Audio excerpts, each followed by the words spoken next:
All of us carry a quiet longing to discover our true selves.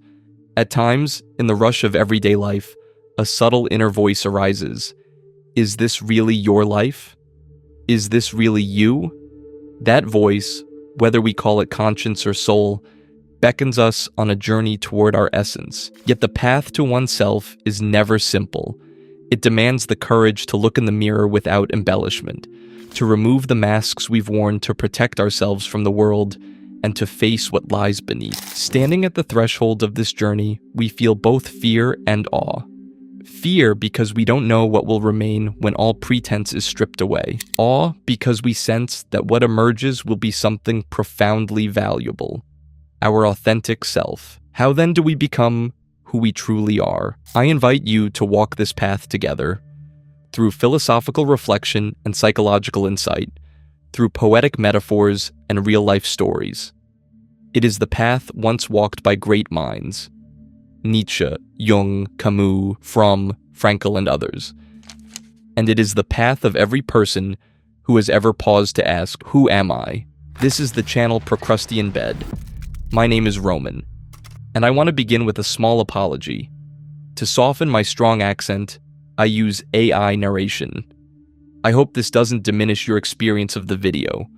Also, if you enjoy this work, please give it a like and leave a comment, so it doesn't vanish into YouTube's endless abyss of recommendations. From childhood, we're taught rules and roles. Life feels like a stage where the scripts are already written. The diligent student, the successful professional, the model family man. We're praised for meeting expectations and criticized for stepping out of line. In search of love and approval, we put on masks.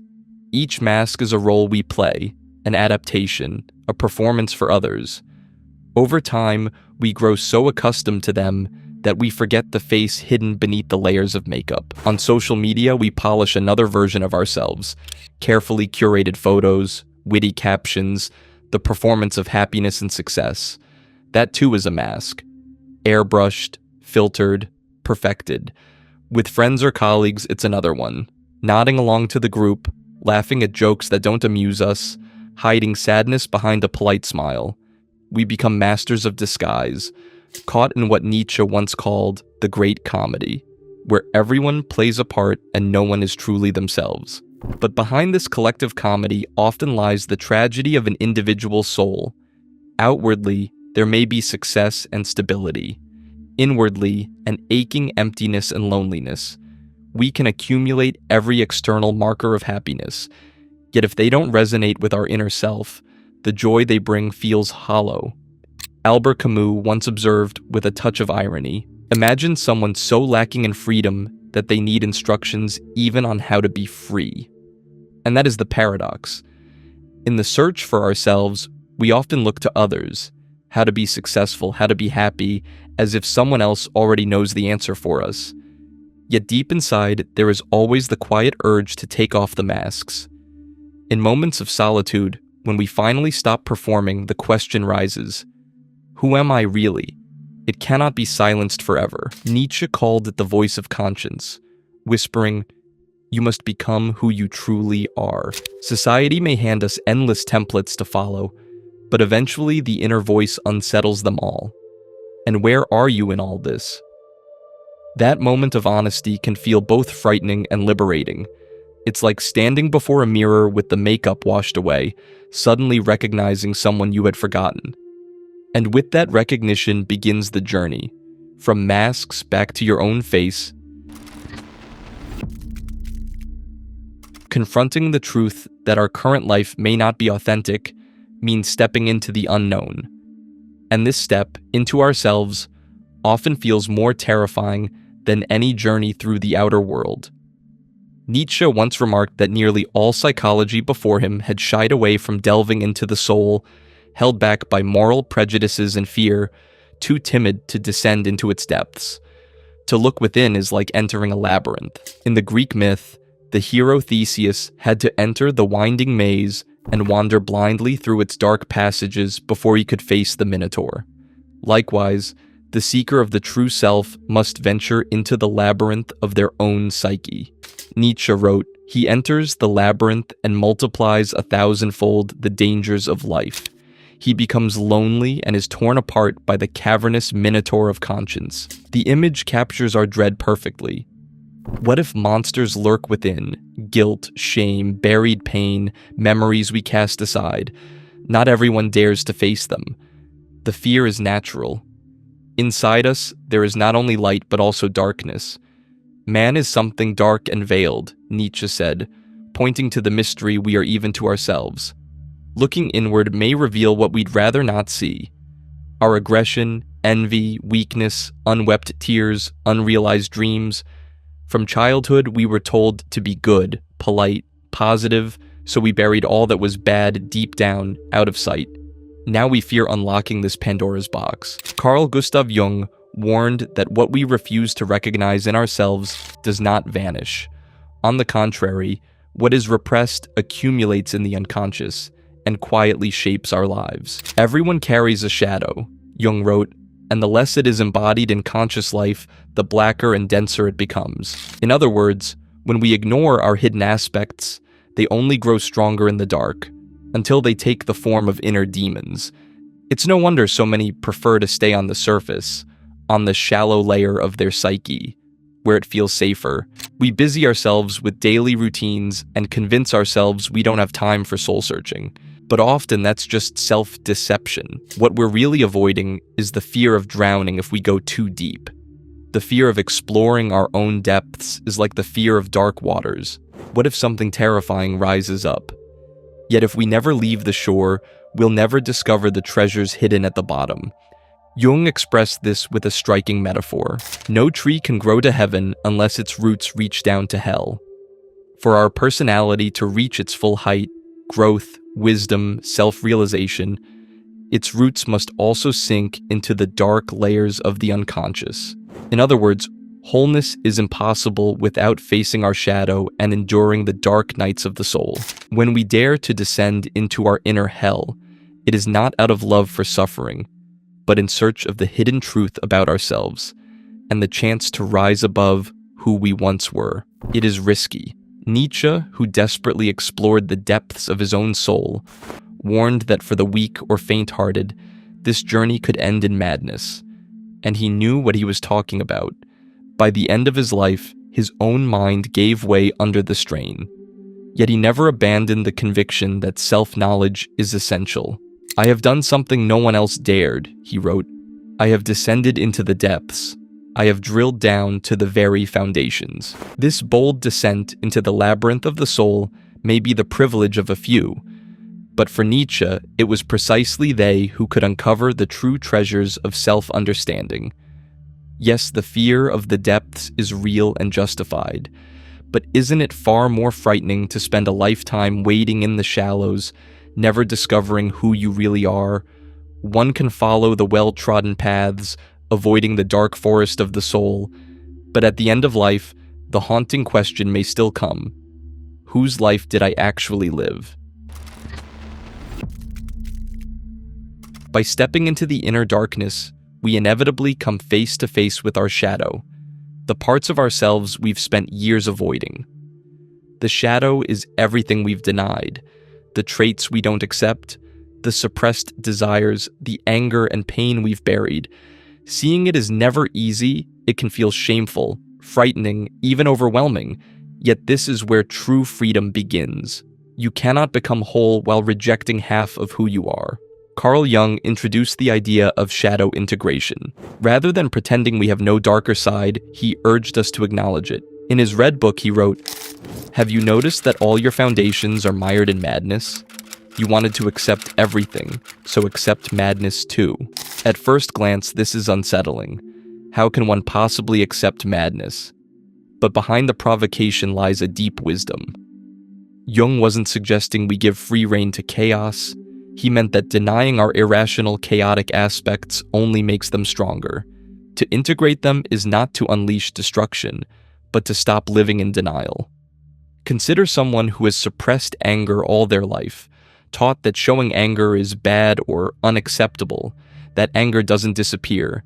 It retreats into the shadow and gathers force.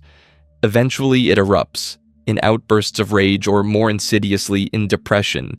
Hidden anger often wears the mask of despair. What then? Jung would advise starting with honesty. Yes, I am angry. There is fury in me. To look it in the eye. And perhaps beneath that anger, uncover an old wound or grief, and give those feelings space too. This is what it means to let the shadow into consciousness. Not to run from it, but to illuminate it with awareness. The process is demanding. It takes time, and often the help of therapy, trusted companions, or spiritual practice. But the reward is profound. Instead of the shadow steering us from the dark, we reclaim the ability to steer our own lives. When we ignore hidden motives, they still shape our choices. We just remain blind to their influence. To accept the shadow is to accept responsibility for the whole of ourselves, both the light and the dark. It's equally important to practice compassion toward our imperfect selves.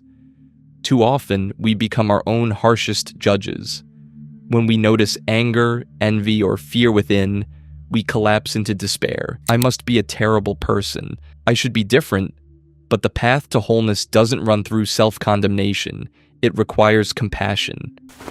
To accept the shadow is, in essence, an act of love toward ourselves as a whole. Yes, I have flaws. I can make mistakes, feel fear, act irrationally, and still, I am worthy of understanding and of growth.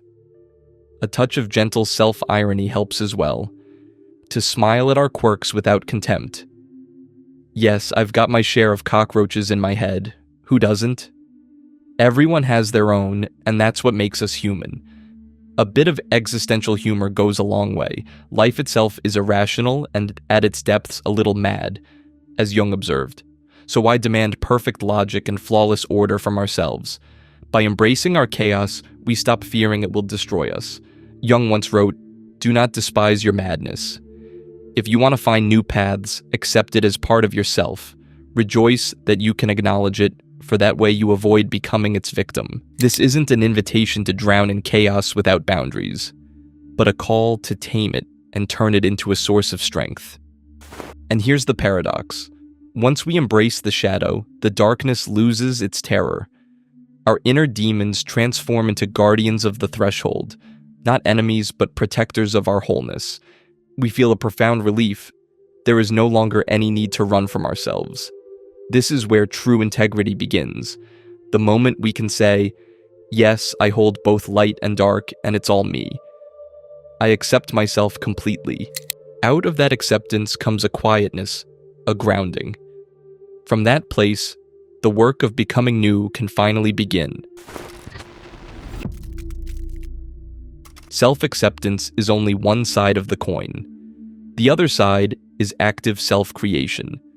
To become who you are doesn't just mean to uncover some hidden, authentic self. It also means to cultivate it, to shape your life in alignment with it. This is a creative process, one that lasts a lifetime. Friedrich Nietzsche saw the human being as the artist of their own existence. He admired those who managed to discipline themselves into wholeness and to create themselves, like the poet Goethe. Yet self-creation does not mean inventing ourselves from nothing. We cannot mold ourselves as we please, Nietzsche observed. Each of us carries within a deep nature, a unique potential, what he called the granite of destiny, our inner vocation. To create ourselves is to reveal that potential and give it form. Nietzsche offered a powerful metaphor, the human being as sculptor of the self. To shape a form out of many elements, that is the task of the sculptor, the task of the creator. Imagine a block of marble. Within it, as Michelangelo believed, the sculpture is already there. It only needs to be released by cutting away the excess. In the same way, who we might become already lies within us. Self-creation means removing what is false or imposed, while refining and polishing what is truly ours. It is an active process of trying, failing, learning, and transforming. Erich Fromm, in turn, described this journey as the need to give birth to oneself. We are all born biologically, but as persons, we must be born again, through conscious self-development. And this rebirth is our own task. It is the movement from passivity, I am this way because life made me so, to agency. I choose who I become. That choice is the essence of maturity, taking responsibility for our own becoming. In modern life, examples are everywhere. A man in midlife abandons his legal career to run a farm. An IT specialist leaves the corporate world to open an art studio. An accountant sets out to travel the globe and writes a book about it. From the outside, such choices seem reckless. But for them, this is how they carve out their true selves, rather than play a role written by others. Or think of the young woman who, despite her parents' pressure to follow the family tradition in medicine, chooses music instead, because life without it feels unthinkable. It's not easy to go against family expectations, social norms, or one's own fear of the unknown. But by choosing her path, she becomes the author of her story, not just the performer of someone else's script. It's important to remember, self-creation is not a single act, but an ongoing process. We are always discovering new dimensions of ourselves. What felt true at 20 may shift by 40. Today, you might feel called to teach and share knowledge, and years later realize it is time to become a student again. And that's natural. The true self is not a fixed sculpture, but a living being, growing, evolving, unfolding. To become oneself is a lifelong task, a challenge worthy of an entire life, as the Stoics might have said. Yet at the heart of this change, there is a center, a core. Nietzsche called it the organizing idea, a guiding passion or purpose that gives order to our chaos. For some, it may be creativity, for others, service to people, the pursuit of truth, or the protection of nature. This idea acts like a conductor, bringing harmony to the many voices of our desires and traits. When it is present, life gains coherence and direction. It is not something to be fabricated, but something to be sensed and uncovered. Nietzsche believed that such a purpose reveals itself gradually if one lives with attentiveness. It grows deep within, slowly leading us away from false paths, training our abilities, preparing them to serve the whole. Thus, in shaping ourselves, we are really unveiling the best of what has always been within us, and forming from it a unique work of art, our life. It is creation of the highest order, for the material is a living soul, and the outcome is an unrepeatable personality. And perhaps there is no more fascinating task than this. Be the artist of your own life. Shape yourself with love and passion. This is the path of becoming who you truly are. When we finally start living on our own terms, we inevitably collide with a challenge. The world doesn't always welcome it. Society thrives on convenience and predictability. The moment someone steps out of line, breaks the script, or challenges the rules, they risk being misunderstood, judged, even punished. To be yourself often means to swim against the current. Albert Camus once wrote a striking line, "The only way to deal with an unfree world is to become so absolutely free that your very existence is an act of rebellion." In other words, to live authentically is already a quiet revolt against the molds society tries to impose. In a world where everyone scrambles to fit the frame, the one who dares to follow their own heart inevitably unsettles the system. Look around, what we call normal is often far from authentic. Normal is dragging yourself to a job you hate, for the sake of stability. Normal is getting married because it's time, having kids because you should, buying a house on credit because that's what people do. These things can be wonderful if they are truly yours, but if not, the soul quietly rebels.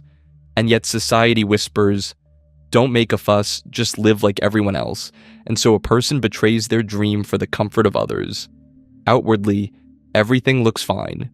Inwardly, a rebel sits in chains. To be yourself is to break those chains and embrace that inner rebellion. It doesn't need to be loud or aggressive. It can be quiet, simply choosing to live the life you know is right for you, even if others don't understand. In a culture of conformity, even honesty can be revolutionary. When success is the only story people want to hear, admitting your failures is an act of courage. When everyone hides behind the mask of "I'm fine," Confessing your sadness or vulnerability becomes an act of rebellion, authenticity against the culture of pretending. Be prepared. The freedom to be yourself can unsettle those around you. Your changes may confuse even the people closest to you. Yesterday, you played along with their expectations. Today, you suddenly claim your own will. Not everyone will cheer. Some will try to bring you back down to earth, disguising it as concern. Others will mock or dismiss you. Why bother? You've lost it. Midlife crisis? But beneath such skepticism often hides an unspoken truth. I'd like to do that too, but I don't dare. Your courage may expose someone else's unfreedom, and that's uncomfortable. In those moments, it's vital to remember why this rebellion matters. Not to defy for the sake of defiance, it's not about negativity. It's about affirming your right to a unique path. This is a constructive rebellion.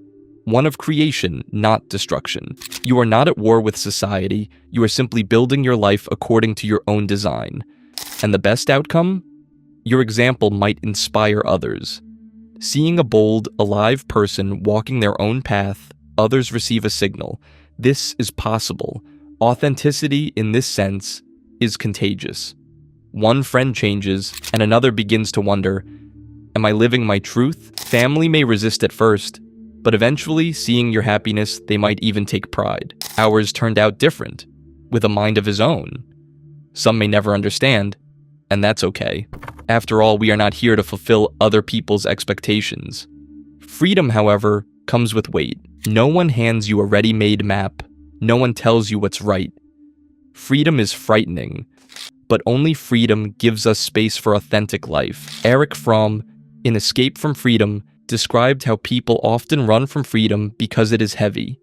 Far easier to shift the burden of choice to others or hide behind conformity. Yet fleeing from freedom is fleeing from oneself. To become yourself, you must dare to be free, in thought, in choice, in expression, and to accept that your freedom is both your responsibility and your gift. As Viktor Frankl put it, man is that being who always decides what he is.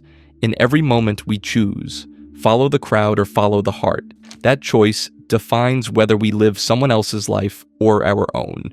To be yourself is to choose yourself, again and again. On the journey to becoming ourselves, one question inevitably arises. Why? Why go through all the effort, diving into the depths, confronting fears, defying society? The answer offered by philosophers and psychologists is simple yet profound: to find meaning and fulfill our unique purpose. Viktor Frankl, who endured the inhuman conditions of concentration camps, concluded that meaning is the decisive force that enables a person not only to survive, but also to truly become themselves. In his famous book, Man's Search for Meaning, he wrote, "Everyone has their own specific vocation or mission in life. Everyone must carry out a concrete assignment that demands fulfillment. Therein, he cannot be replaced, nor can his life be repeated. Thus, every person's task is unique, as is their specific opportunity to implement it." These words highlight two essential truths. Each of us is unique, and each of us carries a mission that no one else can fulfill. Think about it. If there is something in the world that only you can bring, isn't it worth digging deep to discover what that is? To become yourself means to find that spark and fan it into a flame. That is when life gains depth. Meaning is the thread that ties together all our efforts, joys, and struggles into one whole. Without meaning, a person can have hands full of comforts, yet still feel empty inside. With meaning, even the hardest trials become bearable. Having a why, a sense of purpose, turns the chaos of existence into a meaningful journey. And finding meaning doesn't necessarily mean achieving something grand, like winning a Nobel Prize or saving the world. Meaning is deeply personal. For one person, it may be raising children in love, and that alone is a great mission. For another, it may be creating art that inspires people to see beauty. For someone else, it's healing the sick, defending justice, or simply carrying kindness into everyday encounters. The key is that meaning resonates in the heart, giving the sense that you are in the right place. Then even the most modest work takes on greatness, because within it, you are realizing yourself. Frankl often shared how, even in the camp, he imagined himself one day giving psychology lectures, using his own suffering as an example. That vision kept him alive on the razor's edge between life and death. He found meaning in his suffering by believing it would later serve others, and he fulfilled that calling. His work has since become a source of comfort for millions. The lesson is dramatic but clear. When we know why we live, no external circumstance can truly break us. Meaning gives us the strength to remain ourselves even when the world is against us. Each person is a world unto themselves, something that has never existed before and will never exist again. Realizing this fills life with a kind of sacred awe. Too often we compare ourselves to others, envy their success, or suffer from not fitting some imagined standard. But the truth is, no one else has walked my path, and no one ever will. My calling is unique, and if I don't live it out, the world loses something irreplaceable. This isn't pride, it's responsibility. Our task is not to chase borrowed purposes, but to uncover the one that is truly ours. Meaning, then becomes the compass on our journey inward. It helps us decide what to refuse and what to embrace. If something doesn't align with your deeper purpose, it's easier to let it go, even if it promises money or prestige. But when a door opens that leads closer to your mission, it's worth the risk of stepping through, even if fear whispers otherwise. A life lived in alignment with meaning carries a quiet sense of fulfillment and wholeness. You wake in the morning knowing why this day matters. You fall asleep with gratitude, even after a hard day, because every step took you further down the path that is truly yours. And when someone discovers their calling, they shine from within. You've seen these people, their eyes burn with vitality, even if their body is weary. They inspire simply by existing. Frankl observed that meaning is always directed beyond oneself, toward a cause or toward love for another person. And in fulfilling that, you receive a bonus. You find yourself. In other words, in the search for the meaning of life, we also stumble upon the answer to the question, who am I? I am the one who lives my calling, who enacts my meaning. And in that discovery, comparison to others finally loses its grip. What is mine alone. The journey to oneself is long and winding. We've walked through masks and alienation, through fears and dark labyrinths, through the reckoning with our shadow, through the creativity of self-making, the rebellion of freedom, and the search for meaning. Somewhere along the way, almost imperceptibly, a quiet miracle occurred. We began to recognize ourselves. For the first time in years, perhaps for the first time in full, we felt, here I am. Not the person others wanted me to be, not the role I performed, but the deeper, truer self. And with it came the strange relief of finally coming home after a long wandering. The ancients said that all of life is a return to the self.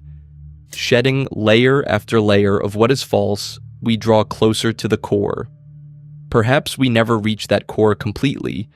After all, as Heraclitus noted, you could not find the limits of the soul, though you traveled every road. But the search itself fills life with meaning. To be on the path to oneself is already to live with depth and awareness. Looking back, we see that every stage was necessary. Masks taught us how to survive among others. The shadow taught honesty and compassion. Rebellion gave us freedom. Meaning gave us direction. All of these pieces belong to us. Becoming oneself does not mean destroying past versions of who we were. It means uniting them into harmony. Within each of us lives both child and adult, hero and coward, dreamer and skeptic.